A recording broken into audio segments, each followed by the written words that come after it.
वैराग्य इनको पुष्ट करो, ये पुष्ट हो ऐसा व्यवहार करो, ऐसा विचार करो। भक्ति के दोनों पुत्र वृद्ध हो गए थे, ज्ञान और वैराग्य। दोनों के वृद्ध होने पर भक्ति महारानी कहने लगी कि विदेशम गम्यते मया, मैं तो विदेश जा रही हूं महाराज, अब मैं नहीं रह सकती, मेरे पुत्र वृद्ध हो गए। नारद जी महाराज कहने लगे तुम्हारे पुत्रों को युवान करने का उपाय क्या है? बोले संत जनों से आप पूछो। नारद जी महाराज ने सबसे पूछा, तब पूछते पूछते बद्रीनाथ पहुंचे। वहां बद्रीनाथ में सनक सनातन सनत कुमारों ने उनको 5 प्रकार के यज्ञ बताए। और ये कौन कौन से यज्ञ हैं? द्रव्य यज्ञ, तपो यज्ञ, ज्ञान यज्ञ, योग यज्ञ तथा परे, स्वाध्याय ज्ञान यज्ञश्च ते तु कर्म विसूचका। द्रव्य यज्ञ, तप यज्ञ, योग यज्ञ, स्वाध्याय यज्ञ और ज्ञान यज्ञ, ये 5 प्रकार के यज्ञ हैं। सबसे पहला द्रव्य यज्ञ। मंदिर में जाके दान पेटी में 1 रुपया चढ़ाया है, 10 रुपया चढ़ाया है, 20 रुपया चढ़ाए, 100 चढ़ाए, 500 चढ़ाए, 2000 चढ़ाए, चाहे कितनी भी बड़ी रकम चढ़ाओ, लेकिन वो द्रव्य यज्ञ यज्ञों में सबसे प्रथम, मतलब उसमें कोई अनुपात नहीं है कम ज्यादा का, पर हाँ जैसे सोपान है 1 2 3 4 5, तो सबसे पहली सीढ़ी है द्रव्य यज्ञ। वो इतना श्रेष्ठ नहीं माना जाता। आप मंदिर में कितना चढ़ाते हैं उससे कोई आपकी भक्ति सिद्ध नहीं होती है। वो द्रव्य यज्ञ, मंदिर के निर्माण के लिए, मंदिर की व्यवस्थाओं के लिए दान कर रहे हो, ये सब सामान्य यज्ञ कहलाते हैं। सामान्य से थोड़ा श्रेष्ठ कहलाता है तप यज्ञ। तप यज्ञ का मतलब क्या है? ठाकुर जी का दर्शन करना, दर्शन करके उसी दर्शन को अपने चित्त में विराजमान कर लेना और फिर नेत्र बंद करके उसी छवि का चित्त में दर्शन करना, ये तप यज्ञ कहलाता है। ये सामान्य से थोड़ा श्रेष्ठ है। द्रव्य यज्ञ, तप यज्ञ और तीसरा आया योग यज्ञ। तप यज्ञ से थोड़ा सिद्ध श्रेष्ठ क्या है? योग। योग का मतलब प्राणायाम नहीं है, योग का मतलब होता है मिलन। भगवत संबंधी वैष्णवों से जब आप मिलन करते हैं तो वो योग यज्ञ कहलाता है। आप किसी संत के दर्शन करने गए, किसी वैष्णव को प्रणाम करने गए, किसी वैष्णव को वंदन करने गए, ये सब योग यज्ञ कहलाएंगे। तो द्रव्य यज्ञ, तप यज्ञ, फिर योग यज्ञ और फिर चौथा आया स्वाध्याय यज्ञ। स्वाध्याय यज्ञ किसको कहते हैं?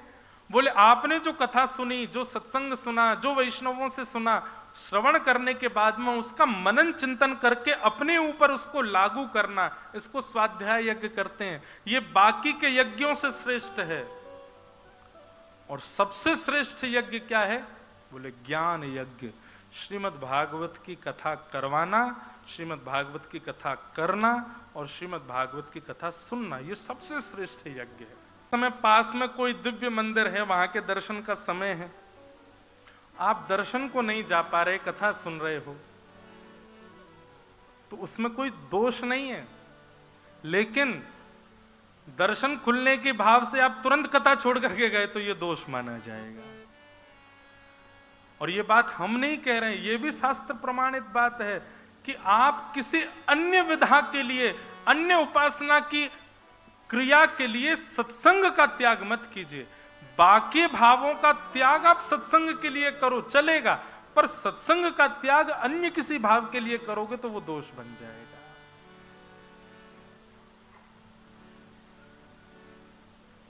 समझ में आई बात? ये सबसे बड़ा यज्ञ है ज्ञान यज्ञ।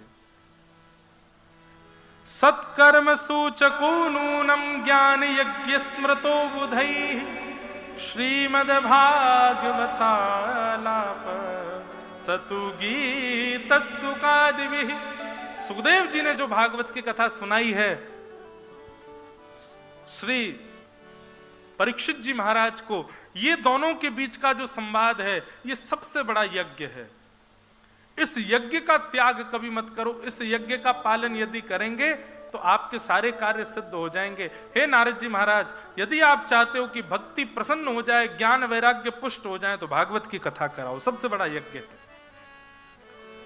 नारद जी महाराज बोले, मैंने साक्षात गीता सुना दी, वेद सुना दिए, उपनिषद सुना दिए, उनसे कल्याण नहीं हुआ, भागवत से कैसे हो जाएगा? क्योंकि श्रीमद् भागवत को वेदार्थ बताया गया, वेदों का अर्थ है श्रीमद् भागवत। जो काम वेद नहीं कर पाए वो वेदार्थ कैसे कर देगा? तब सनत कुमार कहते हैं, वृक्ष में फल को जन्म वृक्ष देता है, तो जीव को रस वृक्ष खाने में नहीं आता, फल खाने में ही आता है। पेट को भूख लगी है तो वृक्ष खाने से पेट नहीं भरेगा, फल खाने से ही पेट भरेगा। ठीक वैसे ही नारद जी, वृक्ष हैं वेद, और उन वेद रूपी वृक्ष पर लगा है श्रीमद् भागवत रूपी फल। यदि फल का आस्वादन करोगे तभी स्वाद मिलेगा, तभी क्षुधा निवृत्त होगे। वृक्ष को खाने जाओगे 32 टूट जाएंगे। इसलिए फल के आश्रय में जाओ। श्रीमद् भागवत फल है, श्रीमद् भागवत फल है बंधुओं। निगम कल्प तरोर गलितम फलम, निगम कल्प तरोर गलितम फलम, सुख मुखाद अमृत द्रव संयुतम, पिबत भागवतम रसमालयम, मुहुरहो रसिका भुवि भावुका। श्रीमद् भागवत फल है। इससे क्या समझ में आया? भागवत से कभी फल मत मांगना, क्योंकि भागवत स्वयं फल है। आप कथा करा रहे हो, मैं कथा कर रहा हूं और आप कथा बैठ के सुन रहे हो, ये हमारे पूर्व के किए गए पुण्यों का फल ही हमको मिल रहा है कि हम कथा सुन रहे हैं। फल से फल नहीं मांगा जाता है, फल से फल नहीं मांगा जाता। फल से क्या मांगा जाता है? फल से रस मांगा जाता है, फल से रस मांगा जाता। और रस कौन है? रसो वैशः। रस कौन है? रसी श्री कृष्ण है। रस रसेश्वर, रास रासेश्वर श्री कृष्ण है। भागवत से फल मत मांगो, भागवत से मांगना है श्री कृष्ण मांगो, श्याम सुंदर मांगो, ठाकुर जी को मांगो, वो हमें मिले बस। मैं कहता हूं कि भैया कथा कराने वाले लोग आते ना कि महाराज जी कथा करानी है, तो कभी कभी पूछ लेता हूं मैंने, अच्छा कारण क्या है, क्यों करानी है? वो बोल देते हैं हम पितृ मुक्ति के लिए कराना चाहते हैं। हमारे गांव में कथा हुई नहीं है महाराज जी, हमारे गांव में वर्षा नहीं होती। ऐसे भी होती है, कई गांव में बारिश नहीं होती तो कथा कराते हैं कि वहां बारिश हो जाए। कई गांव में फसल बढ़िया नहीं होती तो कथा कराते हैं फसल हो जाए। कईयों के व्यापार नहीं चलते तो कथा कराते हैं व्यापार हो जाए। अगर इन साधनों के लिए आप कथा करा रहे हो तो आप बहुत बड़े भाव से वंचित हो रहे हो। मतलब आप फल से फल मांग रहे हो। फल से फल नहीं मिलेगा, फल से तो रस मिलेगा, और रस श्री कृष्ण है। कृष्ण को मांगो, फल से तो श्री कृष्ण मिलेंगे। संसार में चाकरी करना दुर्भाग्य का विषय, वृंदावन में चाकरी करना सौभाग्य का विषय। संसार में चाकरी करवे के काजे जगह जगह बैठे हैं। कहीं चले जाओ भैया नौकरी मिलेगी, तुरंत मिलेगी, तुरंत आपको रख लेंगे। पर यहां डोलते रहो, मिलेगी नहीं, वही को मिलेगी जाकू वो चाहेंगे। अच्छा एक बात और, अभी अभी मन में एक भाव आया, जैसे नौकरी से चाकरी का कोई मतलब वो तो नहीं है, कोई मेल तो नहीं है, पर फिर भी एक समझाने के तौर पर, चाकरी तो सौभाग्यों से मिलती है, जन्म जन्मों के भजनों से मिलती। भाई ना ठीक करो या बहुत ध्यान से सुनना। जैसे बाहर नौकरी करने के लिए आपका एक्सपीरियंस देखा जाता है, आप कितने एक्सपीरियंस्ड हो। अगर आपने पहले कहीं नौकरी नहीं करी तो संभव है कि 90% चांसेस हैं कि फिर आपकी डिग्री के बेसिस पे आपको रखा जाएगा, नहीं तो आपको नौकरी में नहीं रखा जाएगा। ऐसा ही होता है। और कहीं आपने बहुत नौकरियां, बड़ी बड़ी कंपनियों में आपने जॉब करी है, नौकरी करी है, और उसके बाद आप कहीं अपना रिज्यूम लेके जाओ तो रिज्यूम में जैसे देखेंगे यहाँ इतना एक्सपीरियंस है, इतने साल इसने काम किया है, ऐसी बड़ी बड़ी कंपनियों में एक्सपीरियंस्ड है, तो तुरंत नौकरी मिलती है। ठीक वैसे भैया ये हमारे राधा रमन जी, राधा वल्लभ जी, बिहारी जी, वृंदावन, यहाँ चाकरी करवे के काजे आपका एक्सपीरियंस देखा जाता है। आपने कितने साधुओं को संग कियो है, कितने वैष्णवन की सेवा करी है, कितने महात्मान के श्रवण किए हैं प्रवचनामृत, कितने साधु महात्मान के चरणन में, वैष्णवन के चरणन में दंडवत प्रणाम करिए, कितने रसिक जनन के पद याद हैं, कितने रसिकाचार्यन के पदन को आप गुनगुनाओ, माथे पर तिलक कैसे लगाओ, यूनिफॉर्म भी तो बढ़िया होनी चाहिए तभी नौकरी मिलेगी। तो भैया यहां पर यही एक्सपीरियंस देखो जाए कि आपने कितनो सत्संग कियो है, कितनो नाम जप कियो, कितने वैष्णवन की सेवा करी, कितने संतन को संग कियो, कितने संतन की आपने प्रवचनामृत से लाभ लियो है। अगर वो अधिक मात्रा में है जाए कि महाराज इतने संतन के प्रवचन सुने, इतने संतन की सेवा करिए, इतना नाम जप कियो, इतनी परिक्रमा करिए, श्री जी सोई कह दें बोले भैया ये तो पूर्ण एक्सपीरियंस है, हमारे लायक है, या कुछ चाकरी में रखो। मीराबाई कहती हैं चाकर रहसूं बाग लगासूं नित्य प्रति दर्शन पासूं, वृंदावन की कुंज गलिन में, वृंदावन की कुंज गलिन में हरि की लीला गासूं, श्याम मने चाकर राखो जी, हरि जी माने चाकर राखो जी। निश्चित है आज जो गोस्वामी परिवार के लोग राधा रमन जी को स्पर्श कर रहे हैं, जो गोस्वामी बिहारी जी को स्पर्श कर रहे हैं, जो गोस्वामी राधा वल्लभ जी को स्पर्श कर रहे हैं, जो वृंदावन की सेवा कर रहे हैं, वृंदावन को स्पर्श कर रहे हैं, हर प्रकार से ब्रज और श्री जी की उपासना में रत हैं, ये बड़े एक्सपीरियंस्ड हैं, इस जन्म के नहीं तो पूर्व जन्म के एक्सपीरियंस्ड हैं। इसीलिए तो ठाकुर जी ने अपनी निज सेवा दी है और हम अभी एक्सपीरियंस गेन कर रहे हैं, अब अभी हम ले रहे हैं, जब है जाएगा तो ठाकुर जी सेवा देंगे। तो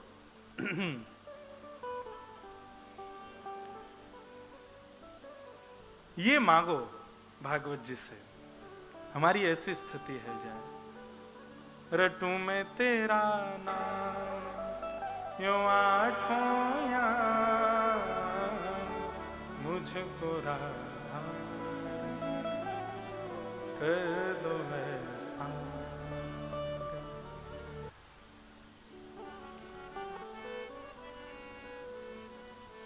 श्रीमद्भागवतालाप सतु गीत सुकादिवे। हम खींच खींच के ला रहे हैं, बार बार से वृंदावन में घुस जाते हैं, फिर लाते हैं, और नहीं भागवत जी कहनी है, भागवत जी में चलो बंधुओं। लेकिन एक बात कहें, कोई अलग थोड़ा ही है, बस ये समझ लो कि हम बार बार मक्खन की ओर आपको ले जाते हैं, पर उस मक्खन को उद्गम करने वाला दही तो श्रीमद् भागवत ही है। उद्गम तो यहीं से हुआ है, प्रकट तो यहीं से हुआ है, भागवत से ही प्रकट मक्खन है वृंदावन रस। श्रीमद् भागवत जी का यश जब सुना, नारद जी महाराज ने कहा भगवान भागवत की कथा आप ही सुनाओ।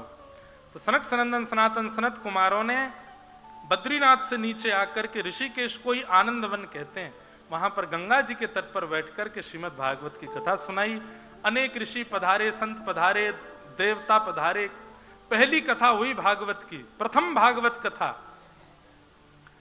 लाखों की तादाद में देवर्षि, राजर्षि, ब्रह्मर्षि सब पधारे। नारद जी महाराज कथा सुन रहे थे, तभी वहां पर उनका आगमन हुआ जिनके लिए कथा हो रही थी। किनके लिए हो रही थी? भक्ति ज्ञान वैराग्य की पुष्टता के लिए। भक्ति सुतौ तौ तरणौ गृहीत्वा प्रेमैक रूपा सहसा विरासे, श्री कृष्ण गोविंद हरे मुरारे, नाथेति नामानि मुहुर्वदन्ते। भक्ति महारानी प्रकट हो गए और कथा में आते ही भक्ति ज्ञान वैराग्य तीनों पुष्ट हो गए। तीनों पुष्ट होकर के बैठ गए। भक्ति महारानी ने नारद जी महाराज से पूछा कि मैं कहाँ बैठूं? तब नारद जी ने कहा जितने वैष्णव बैठे हैं सबके चित्त में जाकर के आप विराजमान हो जाओ। तो बंधुओं एक नियम देखिए, जब आप कथा में बैठते हैं ना, तब आपकी भक्ति भी पुष्ट होती है, ज्ञान भी पुष्ट होती है, वैराग्य भी पुष्ट होता है। परंतु क्या होता है, कथा के विश्राम होते ही वो फिर से वैसे ही कंडीशन में चले जाते हैं जैसे पहले थे, वो फिर से दुर्बल हो जाते हैं। अब आप कहेंगे महाराज जी इनकी दुर्बलता कैसे रोकी जाए, ये सदैव पुष्ट बने रहें, उसके लिए क्या करें? उसके लिए नित्य तो सत्संग का डोज लेना ही है आपको। थोड़ा थोड़ा सत्संग तो सुनो। आजकल तो इतने आधुनिक यंत्र हैं, सब फोन हैं आपके पास। भैया देखो, इसके दो नाम हैं फोन के। एक तो ये सुखदेव जी हैं, यदि आपने इनका सदुपयोग किया तो ये सुखदेव जी आपको कथा सुनाएंगे, जिनकी चाहो उनकी कथा सुना देंगे फ्री में, पैसा भी खर्च नहीं होगा, सुन लो।